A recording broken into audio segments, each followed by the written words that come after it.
The streetlights cast long, skeletal shadows that stretched and contorted with each gust of wind, mimicking the twisting unease in Gushy Cheng's stomach. "Where did she go?" he muttered, the words a wisp against the night's chill. His phone felt cold and lifeless in his hand, a stark contrast to the frantic heat pulsing beneath his skin. Did she really get drunk and fall down somewhere? The thought, ludicrous as it sounded even to him, snaked its way into the crevices of his anxiety, feeding the growing monster within. He ran a hand through his hair, the familiar gesture offering little comfort. Xiang wasn't the type to lose control, not like that. But then, what did he really know anymore? This gnawing uncertainty, this constant second-guessing, was a new and unwelcome companion. It was like riding a rusty roller coaster, perpetually climbing, the anticipation a sickening mix of excitement and dread, only to plummet into a hollow abyss of disappointment. The thrill, the joy, the very essence of what they had, where had it gone? What we've been living in so long. All the feels are gone. He repeated the words, tasting their bitterness, a hollow echo resonating within the cavern of his guilt. He recalled the way her voice had cracked on the phone, the barely contained fury that simmered beneath the surface of her words. He had dismissed it then, preoccupied with the alluring puzzle Nangong presented at work. Now, the memory was a barbed hook, tugging at his conscience. Nangong, with her quick wit and captivating smile, had unknowingly become a wedge between him and Xiang. He hadn't meant for it to happen, hadn't even realized it was happening until it was too late. He'd been so focused on the intellectual sparring, the shared late nights poring over reports, that he'd neglected the quiet intimacy he shared with Xiang, the soft whispers and shared laughter that had once been the bedrock of his life. A sudden, sharp clang from a nearby alley jolted him from his reverie. He spun around, his heart pounding a frantic rhythm against his ribs. The alley was shrouded in darkness, the source of the noise obscured by overflowing bins and stacks of discarded boxes. He hesitated, a prickle of unease running down his spine. What if Xiang was there, hurt and alone? The thought propelled him forward, his apprehension momentarily eclipsing his guilt. He called out her name, his voice strained and thin, barely audible above the city's hum. He pushed aside a stack of newspapers, the brittle pages rustling like dried leaves. The smell of stale beer and rotting garbage assaulted his nostrils, a pungent reminder of the city's underbelly. He saw nothing, only the deepening shadows and the relentless dance of dust motes in the faint light filtering from the street. A wave of relief washed over him, swiftly followed by a deeper sense of despair. Where could she be? He pulled out his phone again, his thumb hovering over her contact. He wanted to call, to plead with her to come home, but the words seemed to catch in his throat. What could he say? How could he explain the inexplicable, the slow erosion of their connection, the insidious creep of neglect that had poisoned their love?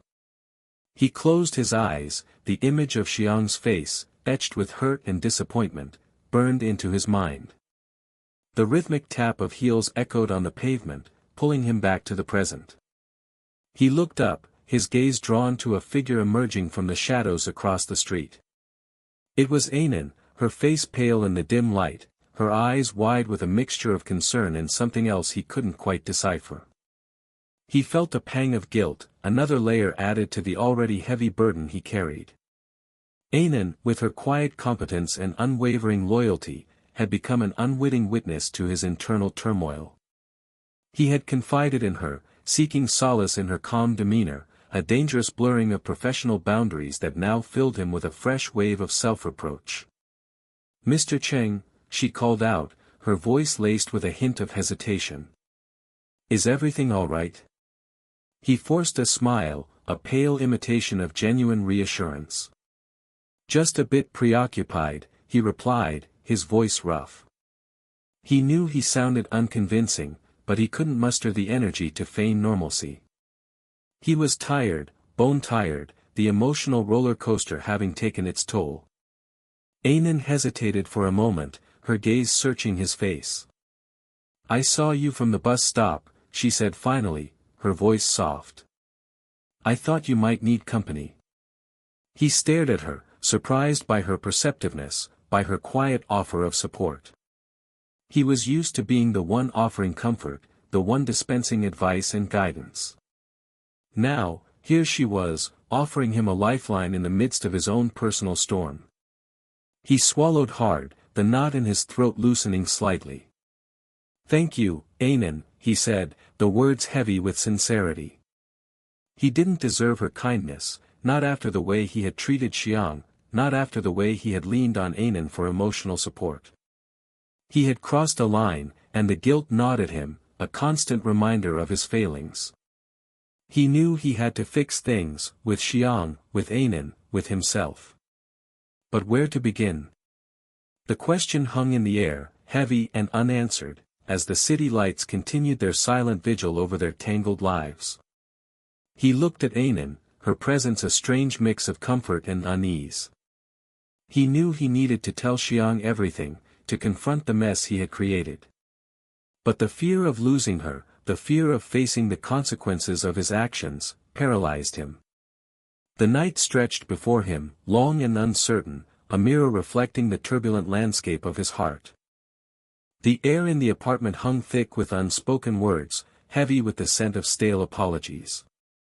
Guxiqing shifted his weight from one foot to the other, the polished floor reflecting his contorted reflection back at him like a distorted mirror of his inner turmoil. He'd envisioned this moment 1,000 times, each rehearsal ending with Xiang melting into his arms, forgiveness shimmering in her eyes. The reality, however, was a stark contrast. She stood by the window, her back ramrod straight, the city lights painting her silhouette with a cold, unforgiving glow. He'd meticulously arranged the apartment, every detail orchestrated to evoke warmth and reconciliation. The soft glow of the lamps, the vase of her favorite lilies, even the gentle melody playing softly in the background, all carefully chosen, all meticulously placed. Yet, none of it seemed to penetrate the icy barrier she had erected around herself. Xiang, he began, his voice barely a whisper, each syllable laced with a tremor of anxiety. He hated this feeling, this vulnerability that stripped him bare, leaving him exposed and raw. He cleared his throat, trying to regain a semblance of composure. I know I haven't been myself lately. I know I messed up, badly. He paused, the silence amplified by the drumming of his own heart against his ribs. He watched her, searching for the slightest flicker of a reaction, a softening in the rigid line of her shoulders, anything. But she remained motionless, a statue carved from ice and indifference. He swallowed the lump in his throat, forcing himself to continue. It's just with Nangong starting at the firm, everything felt so intense. She's so accomplished.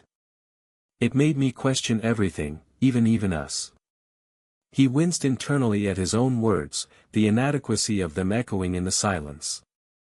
How could he explain the insidious creep of doubt, the way Nangong's effortless competence had cast a shadow over his own perceived shortcomings, spilling over into his personal life, tainting the very foundation of his relationship with Xiang? He'd been so focused on proving himself, on keeping up with the whirlwind of Nangong's arrival, that he'd neglected the quiet strength, the unwavering support that Xiang had always provided. He hadn't seen it, blinded by his own insecurities, and now, he was paying the price. Accomplished? Xiang finally spoke, her voice brittle, devoid of any warmth. Is that what this is about? You thought I wasn't enough? Her words hit him like a physical blow, the unspoken accusation hanging heavy in the air. He could almost taste the bitterness in her tone, a bitterness that mirrored his own self-reproach. He hadn't meant to imply any such thing. He'd been foolish, blinded by the superficial glitter of Nangong's apparent success, forgetting the depth and richness of his own relationship. He stumbled over his words, trying to articulate the tangled web of emotions swirling within him. No. That's not I lost sight of what matters. Of us. Of everything we've built together. He watched as a single tear traced a path down her cheek, the glistening track a testament to the depth of her hurt. A wave of despair washed over him, the weight of his mistake pressing down on him with crushing force. He had to make her understand. He had to bridge the chasm that had opened between them. He glanced around the room, his gaze settling on the colorful cluster of balloons he had painstakingly inflated, each one representing a piece of negativity he wanted them to release. He'd imagined it as a playful gesture, a symbolic act of letting go of the anger and hurt. Now, it felt childish, inadequate in the face of her pain. "Look," he said, his voice strained, "I got these. I thought maybe we could write down all the things that are making us unhappy, all the anger and resentment, and then let them go. Together." He gestured towards the balloons, his hand trembling slightly. Xiang remained silent, her gaze fixed on the shimmering cityscape outside the window. The silence stretched, taut with unspoken emotions.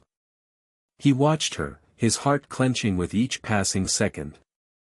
He'd hoped this gesture would break through her defenses, that it would offer a tangible representation of his desire to start anew.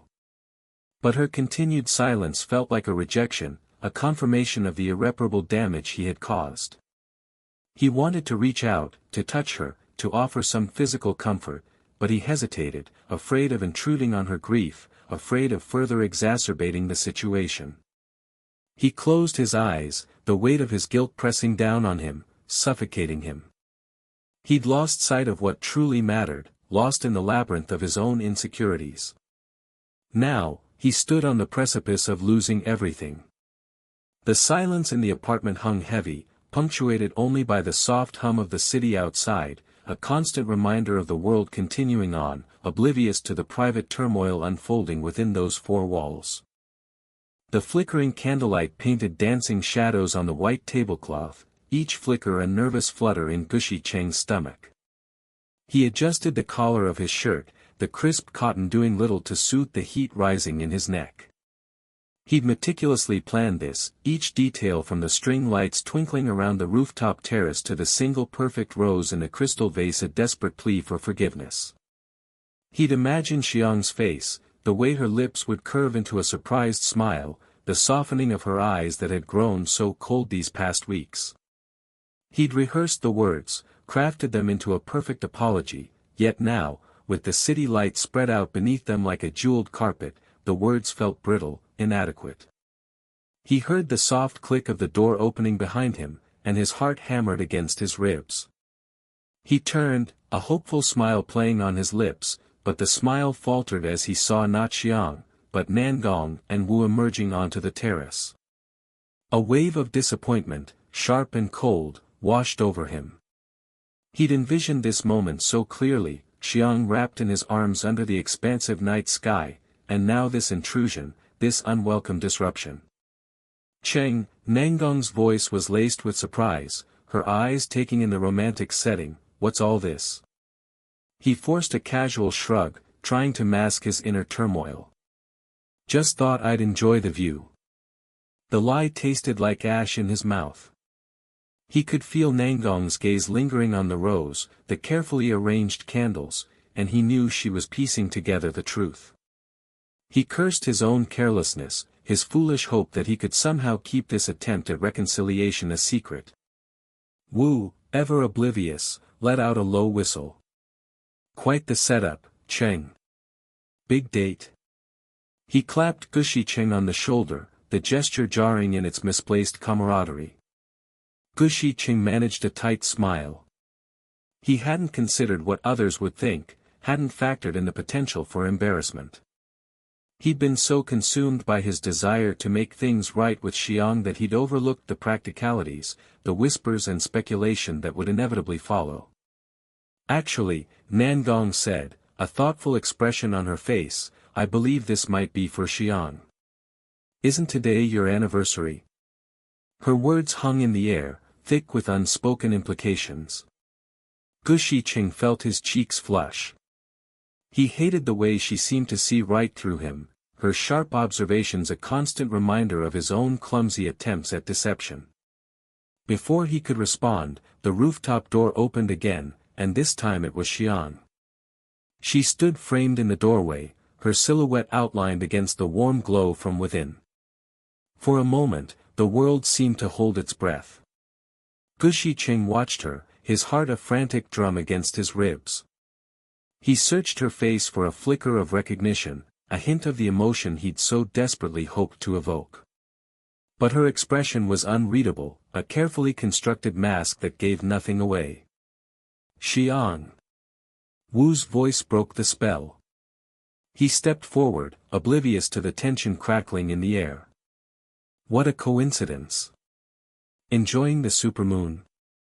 Xiang's gaze shifted to the sky, and for the first time, Gushi Cheng saw a flicker of something in her eyes, not anger, not hurt, but a quiet sadness that tugged at his chest. He followed her gaze upwards, to where the enormous, luminous moon hung in the velvet sky, casting an ethereal glow over the cityscape. He'd chosen this night, this particular night of the supermoon, not just for its romantic symbolism, but because it had been a shared memory, a moment of quiet intimacy they'd shared months ago, before the cracks had started to appear in their relationship. "It's beautiful," Xiang murmured, her voice barely above a whisper. The words were directed at the moon, yet Gushi Cheng felt them like a physical touch. Nangong and Wu, sensing the subtle shift in the atmosphere, excused themselves, leaving Gushi Cheng and Xiang alone under the vast expanse of the night sky. The silence that followed their departure was heavy, charged with unspoken words and unresolved emotions. Gushi Cheng felt a knot tighten in his throat. He wanted to speak, to pour out the torrent of apologies and explanations that had been swirling inside him, but the words seemed to catch in his throat. Xiang finally broke the silence, her voice soft but steady. "You didn't have to do this, Cheng." He looked at her, searching her eyes. "Yes, I did. I messed up. I've been neglecting you, prioritizing work." Nangong, he stumbled over the name, hating the way it felt on his tongue. She met his gaze, her expression softening. "I know. And it hurt." He reached for her hand, his fingers brushing against hers. "I know. And I'm so sorry. I let work consume me. Let Nangong distract me." He corrected himself, wanting to be honest, to acknowledge the role his colleague had played, however unintentional, in driving a wedge between them. "It was never intentional. I never meant to hurt you." She didn't pull away, and the small gesture of acceptance sent a wave of relief washing over him. He interlaced his fingers with hers, holding on tight as if afraid she might disappear. He continued, his voice thick with emotion, "The supermoon, I remembered how much we both loved it that night months ago. I wanted to recapture that, to remind you of us." Xiang looked at him, her eyes shimmering in the moonlight. "You remember?" He nodded, his heart aching with the weight of his past mistakes. "I remember everything." He paused, his gaze fixed on their intertwined hands. "Give me another chance, Xiang. Let me prove to you that I can be the man you deserve." A single tear traced a path down Xiang's cheek, reflecting the moonlight. She squeezed his hand, her touch conveying a forgiveness that his words could not. Under the silent gaze of the supermoon, the tension that had stretched between them for weeks began to dissolve, replaced by a fragile hope, a tentative promise of a new beginning. The faint scent of jasmine tea hung in the air, a fragile peace offering in the otherwise tense atmosphere of their apartment. Gushi Cheng watched Xiang, the delicate curve of her neck, the way her fingers tightened around the teacup, a silent barometer of her lingering anger. He'd spent the last few days drowning in a sea of regret, each unanswered call, each neglected message a testament to his foolish infatuation with Nangong's professional brilliance. He hadn't meant to hurt Xiang, but intent rarely mattered when the damage was already done. His stomach churned, a knot of anxiety tightening with each passing second. Xiang's voice, when she finally spoke, was brittle. "So, you suddenly have time for me now?" The words hung in the air, sharp and pointed. "Xiang," he began, his voice thick with remorse. He wanted to reach for her, to smooth the worry lines etched on her forehead, but fear held him back. He knew he didn't deserve her forgiveness, not yet. Before he could stumble through an explanation, the doorbell rang, a shrill intrusion into their fragile truce. His grandmother, followed by his aunt and uncle, bustled into the apartment, their arrival an unexpected wave crashing against the shore of his carefully constructed apologies. His carefully planned, intimate conversation was now a public performance. He swallowed, the knot in his stomach tightening further. "Xiang, dear."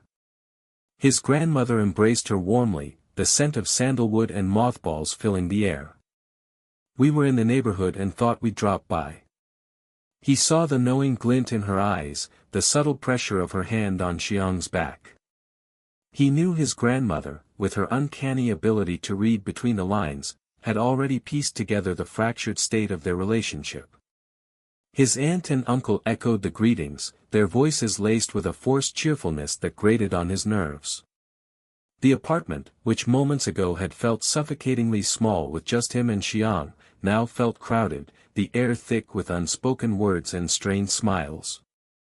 "We were just discussing a trip to the mountains," his grandmother announced, her eyes darting between him and Xiang. "The azaleas are in full bloom this time of year." He recognized the tactic, a subtle nudge towards reconciliation, a forced family outing disguised as a pleasant getaway. Xiang's eyes met his, a flicker of uncertainty crossing her face. He could see the internal battle raging within her, the pull between her hurt and the societal pressure to maintain harmony. He hated himself for putting her in this position, for forcing her to choose between her own feelings and the expectations of his family. "It sounds lovely," Xiang finally replied, her voice carefully neutral. He could sense the wall she had erected around herself, a fortress built of hurt and resentment. The conversation shifted to mundane topics, the weather, the rising cost of groceries, the latest neighborhood gossip. Each word felt like a pebble thrown against the fragile silence that had existed between him and Xiang, further fracturing their already broken connection. He watched her, his heart aching with the weight of his mistakes. He'd been so blinded by his professional ambitions, by the allure of Nangong's sharp intellect and unwavering focus, that he'd neglected the quiet, steady love that Xiang offered him. He'd allowed the intoxicating novelty of professional recognition to overshadow the comfort and stability of their shared life. He'd chased a fleeting mirage, a shimmering illusion of success, while the real treasure slipped through his fingers. Now, surrounded by his family, amidst the clatter of teacups and the forced pleasantries, he saw the depth of his folly. He saw the quiet strength in Xiang's silence, the dignity in her restrained anger. He saw the love he'd taken for granted, now hanging precariously in the balance. Finally, as his family prepared to leave, he found himself alone with Xiang once more. The silence that descended was heavy, charged with unspoken emotions. He took a deep breath, steeling himself for the inevitable confrontation. "Xiang," he began, his voice barely a whisper. "I know I've hurt you. I know I haven't been there for you.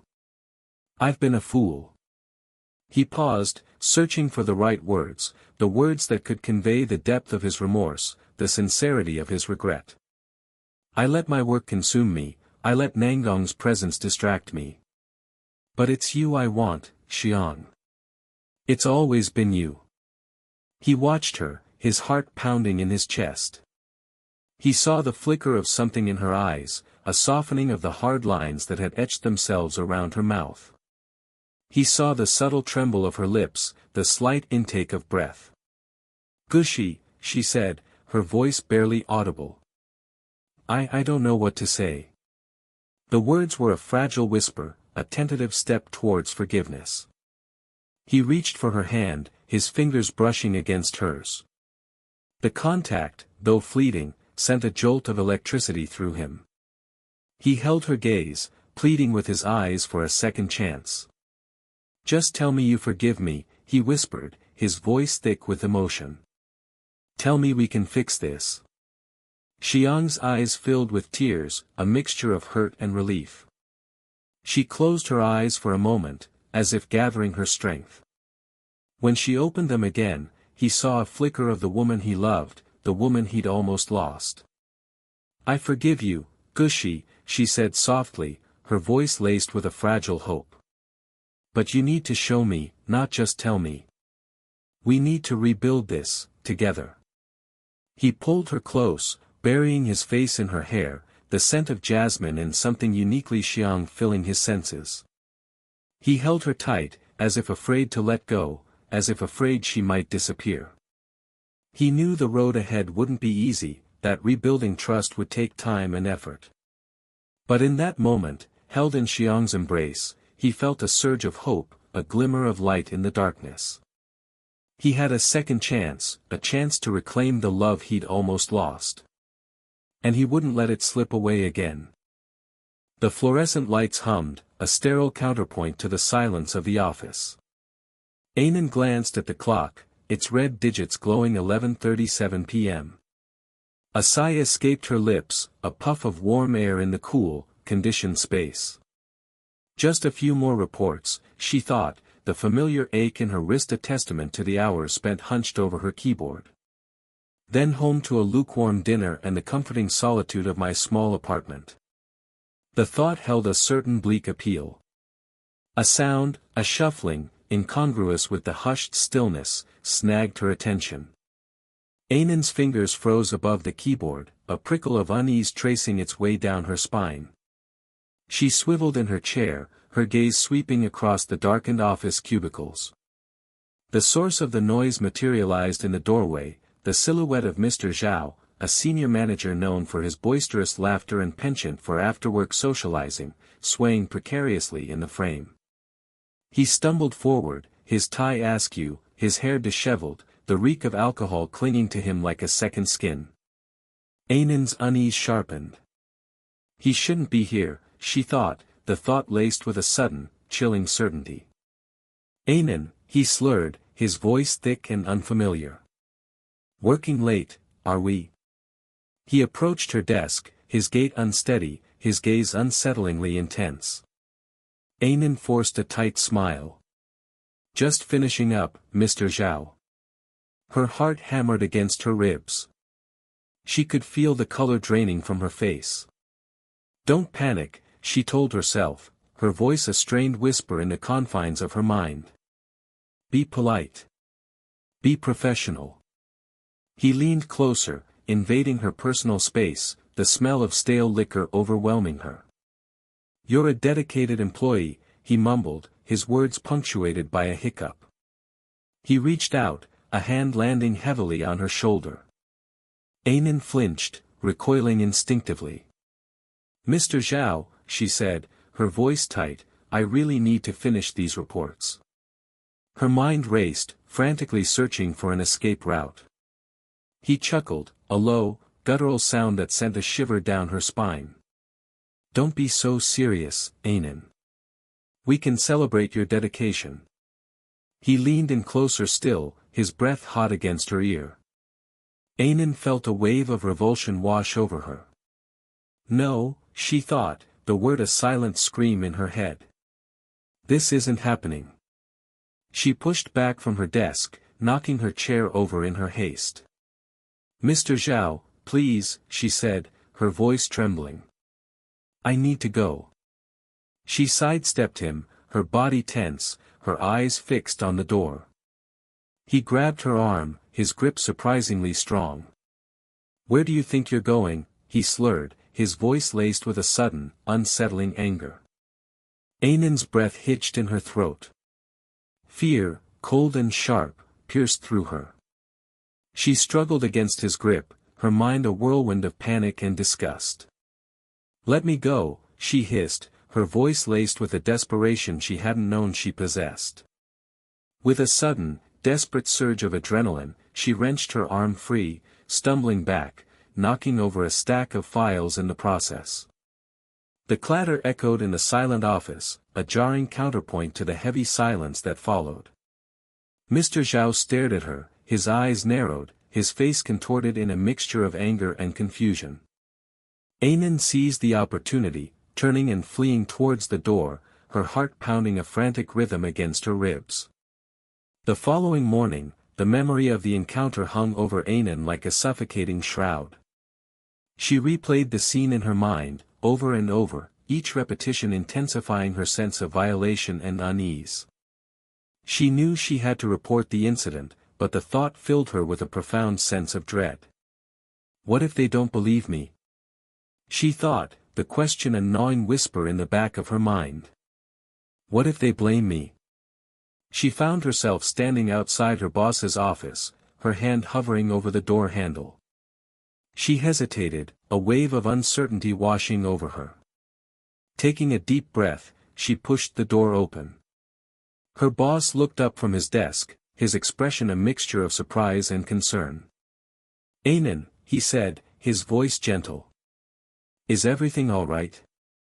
Anan's resolve wavered. She could feel the tears welling up in her eyes. "I need to talk to you," she managed, her voice barely above a whisper.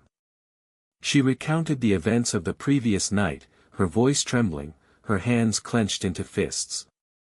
Her boss listened intently, his expression growing increasingly grim.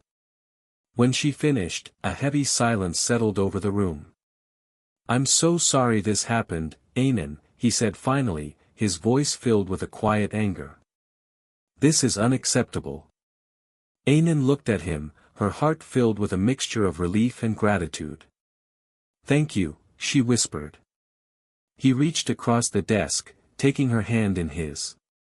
"We'll take care of this," he said, his gaze intense. "I promise you, he won't get away with this." Then, he said something that completely shattered her composure. "Anan," he said, his voice soft, his gaze searching hers. I care about you. More than I should." The words hung in the air, heavy with unspoken emotions. Anan stared at him, her mind reeling, her heart pounding a frantic rhythm against her ribs. She had never expected this. She had never even considered the possibility. A wave of confusion washed over her, followed by a strange, unsettling flutter of something that felt dangerously close to hope. The world, for a moment, seemed to tilt on its axis.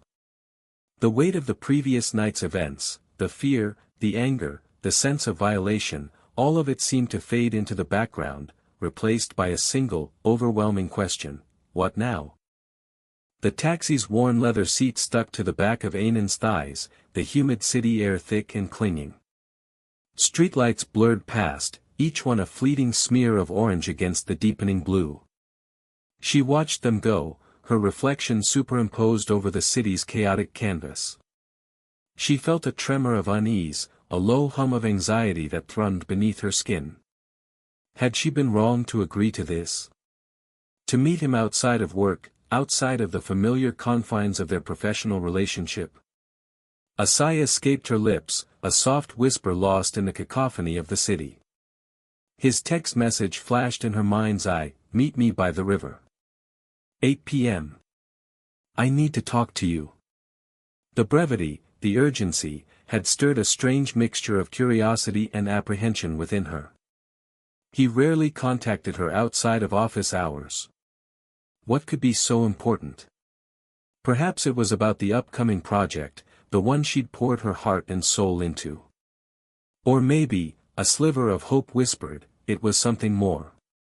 The taxi lurched to a halt, jolting her back to the present.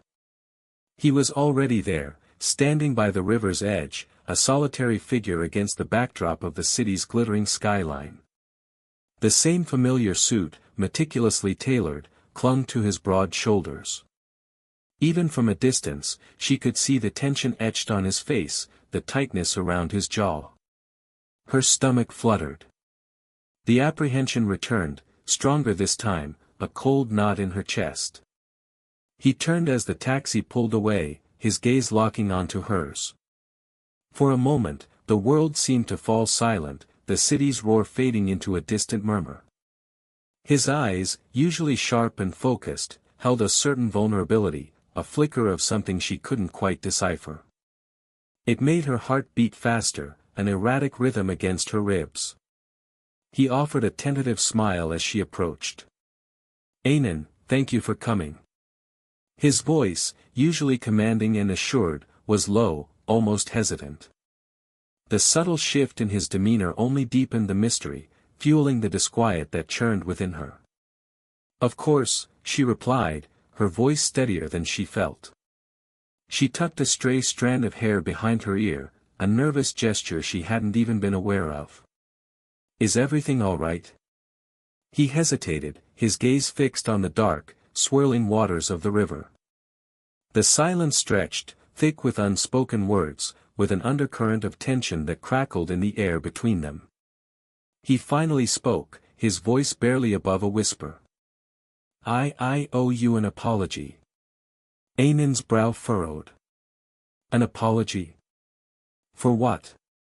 Their professional relationship had always been cordial, respectful, even if there was an undeniable something simmering beneath the surface. He turned to face her, his expression a complex tapestry of regret and something else. Something that made her breath catch in her throat.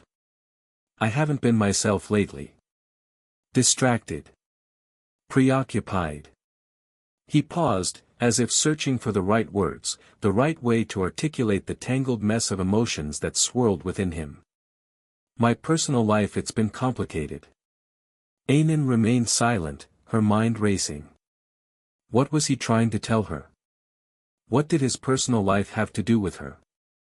I've been unfair to you, he continued, his voice laced with a self-deprecating bitterness.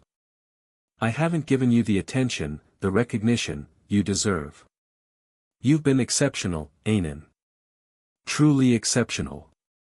His gaze held hers, intense, searching.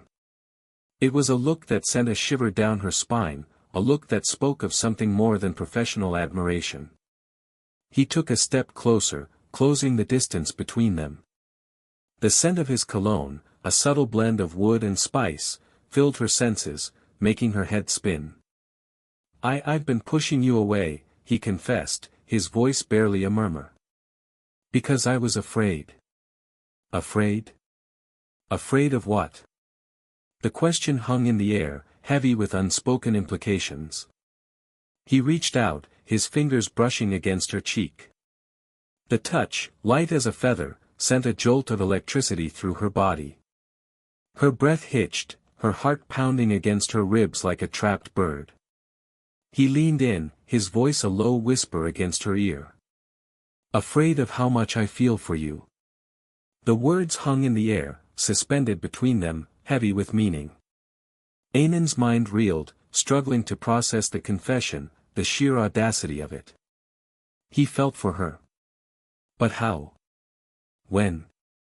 It didn't make sense. He was with Xian. He had confessed his love for Xian with a ferocity and a single-mindedness that had left Anan breathlessly admiring from the sidelines. He pulled back slightly, his gaze searching hers. I know this is unexpected, he said, his voice tinged with uncertainty. But I needed you to know. I needed you to understand why I've been acting the way I have.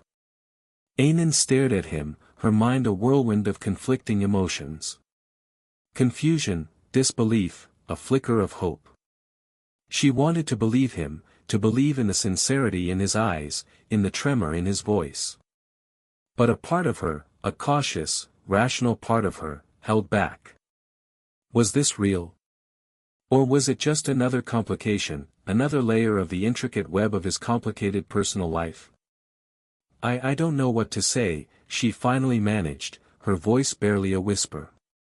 He smiled, a sad, wistful smile. You don't have to say anything, he replied softly. Just let me try to make things right. Let me show you how I truly feel. He reached for her hand, his fingers intertwining with hers. The warmth of his touch spread through her, chasing away the chill of the evening air. And in that moment, as she stood there by the river's edge, bathed in the soft glow of the city lights, Anan felt a glimmer of hope, a fragile tendril of possibility, unfurl within her heart. The future remained uncertain, shrouded in a veil of mystery. But for the first time in a long time, she allowed herself to believe that maybe, just maybe, something beautiful could bloom from the ashes of his complicated past. The scent of jasmine tea hung heavy in the air, a familiar comfort in the otherwise tense atmosphere of Gushi Cheng's apartment. He watched Xiang, her profile sharp against the muted light filtering through the window, her silence more accusatory than any shouted words. He'd spent the last few days replaying every conversation, every missed call, every instance where Nangong's presence had eclipsed Xiang in his thoughts. The guilt gnawed at him, a relentless ache that mirrored the hollowness in his chest. He'd let ambition, that insidious whisper of success, blind him to the quiet strength of the love Xiang offered. "It's not about Nangong," Xiang finally said, her voice low, each word carefully measured. He knew, though. Nangong was the catalyst, the embodiment of his neglect. He saw it reflected in Xiang's eyes, the subtle flicker of hurt beneath the composed surface. His own thoughts whirled, a chaotic jumble of justifications and self-recrimination. "I wasn't thinking. I was caught up. She doesn't understand the pressure." But even as the excuses formed, he knew they were flimsy, inadequate against the weight of his carelessness. "I know," he replied, his voice barely above a whisper. He reached for her hand, his fingers brushing against hers. He felt the slight recoil, the almost imperceptible withdrawal, and a fresh wave of despair washed over him. The doorbell rang, a jarring intrusion into the fragile bubble of their confrontation. He hesitated, his gaze fixed on Xiang, searching for a sign, a flicker of permission to answer.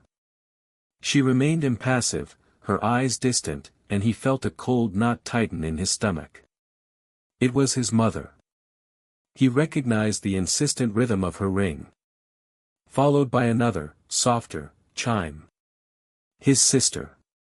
He opened the door to a flurry of voices, the familiar chaos of his family descending upon him.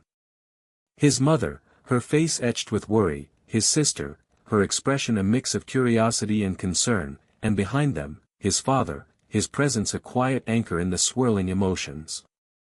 They hadn't visited in months. Not since the incident. Shame prickled at him, a familiar sting. He had pushed them away, retreated into his work, using ambition as a shield against their disappointment, their unspoken judgment. Cheng, his mother's voice, laced with concern, broke through his thoughts. He stepped aside, allowing them to enter, the small apartment suddenly feeling crowded, the air thick with unspoken words. He glanced at Xiang, her expression unreadable, and the knot in his stomach tightened. He'd wanted this, hadn't he?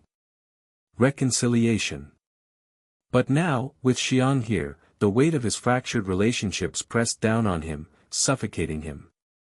His family, with their well-meaning intrusions and their probing questions, seemed to amplify the chasm between him and Xiang. He saw the subtle exchanges of glances, the unspoken questions hanging in the air. He felt Xiang's withdrawal, her quiet retreat into herself, and a wave of helplessness washed over him. He had wanted to mend one bridge, only to find himself teetering precariously on another, threatening to crumble beneath him. "We were just talking," he said, his voice strained, the words hanging awkwardly in the air. He searched Xiang's face, pleading silently for her to understand, to offer him a lifeline, but her gaze remained fixed on a point somewhere beyond him. "We were worried," his sister said, her voice soft, tinged with apology. "Mother saw the news. The incident." He closed his eyes briefly, the memory a sharp, painful stab. He had wanted to protect them from the mess, from the shame, but it had only served to isolate him further, driving a wedge between them. It's fine now," he said, his voice tight. He felt Xiang's gaze on him now, sharp, questioning. He met her eyes, pleading silently for her to understand, to see the layers of guilt and regret that lay beneath his words. The room fell silent, the only sound the soft hum of the refrigerator, a constant, almost comforting drone against the backdrop of unspoken tensions. His father, who had remained silent until now, spoke, his voice quiet but firm. Family is important, Cheng. The simple words, devoid of judgment or accusation, pierced through Gushi Cheng's defenses. He felt the tears prick at his eyes, a sudden, unexpected surge of emotion. He had pushed them away, built walls around himself, but they had come back, offering him a chance to rebuild, to reconnect. Xiang stood up, her movements graceful, deliberate. He held his breath, his heart pounding against his ribs. He braced himself for the inevitable, the final rejection, the severing of the last thread that connected them. Instead, she walked towards his mother, a small, hesitant smile gracing her lips. "It's good to see you," she said, her voice soft, sincere. Relief washed over him, a wave so powerful it almost buckled his knees. He watched as Xiang interacted with his family, the tension slowly easing, replaced by a tentative warmth. He saw a flicker of understanding in his mother's eyes, a hint of acceptance in his sister's smile. He had hurt Xiang, neglected her, but she had also seen something in him, something worth fighting for. And in that moment, surrounded by the chaotic warmth of his family, he knew he had been given a second chance, a chance to rebuild not just his relationship with Xiang, but with the people who mattered most. The jasmine tea, once a symbol of strained silence, now filled the air with a subtle fragrance of hope. The road ahead wouldn't be easy, the scars of his mistakes still fresh, but for the first time in a long time, he felt a glimmer of optimism, a sense of possibility.